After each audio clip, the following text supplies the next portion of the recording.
It's from a story in the New York Times called How to Bullyproof Your Child, one of their most emailed articles of the week, getting all kinds of reaction. Becky Worley here with a look at the strategies. Hey, Becky. The effects of bullying, George, are long-lasting and real. The Department of Health and Human Services says bullied kids have higher rates of depression, anxiety, health complaints, and as a result, parents are desperate to try and help their kids avoid it.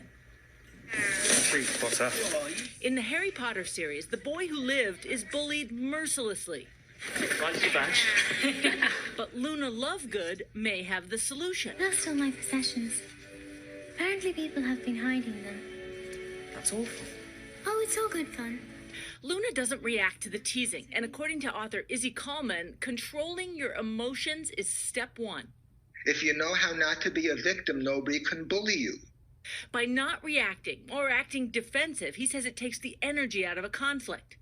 Estelle Erasmus used Kallman's strategy to role play when her then 6-year-old daughter felt targeted at a play date. I said, be as mean to me as you want. We don't like you. You're horrible. I said, I'm going to now be you. Oh, you're so mean. I don't like you. You're a horrible person, too. Then her daughter tried the emotional control techniques. I said, okay, so say, we don't want to be friends with you. We don't want to be friends with you. You're stupid. Okay, it's a free country. You don't have to be friends with me. I wanted to empower my daughter.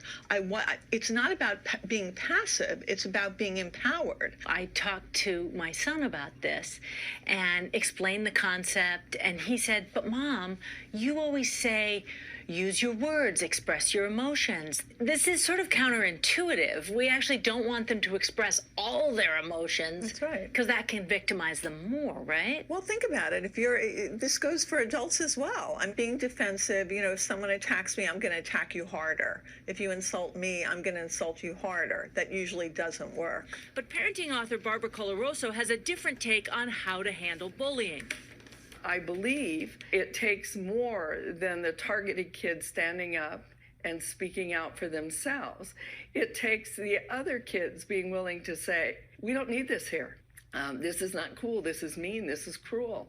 And both these authors make it clear these tactics are not for extreme cases of bullying where intimidation or violence are involved.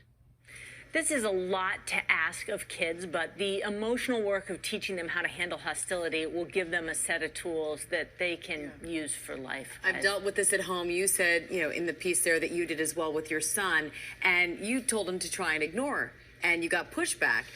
After listening to these experts and doing this story, would you do things differently? I would totally do things differently. Number one, I would get him when he was a captive audience, like in the car. That's the best chance you have of talking to your kids. You guys know. This role playing is powerful. So where you have them play the bully and you try these tactics of, yeah, all right, okay, you know, just sort of whatever, and see then if he can switch and take that on. And, you know, I think it's not a perfect solution, but giving kids tools and telling them that they do have to act a little bit. I like the empowerment part of it, because they feel so helpless. Take care of themselves, That's right. That's right. They need these tools for life.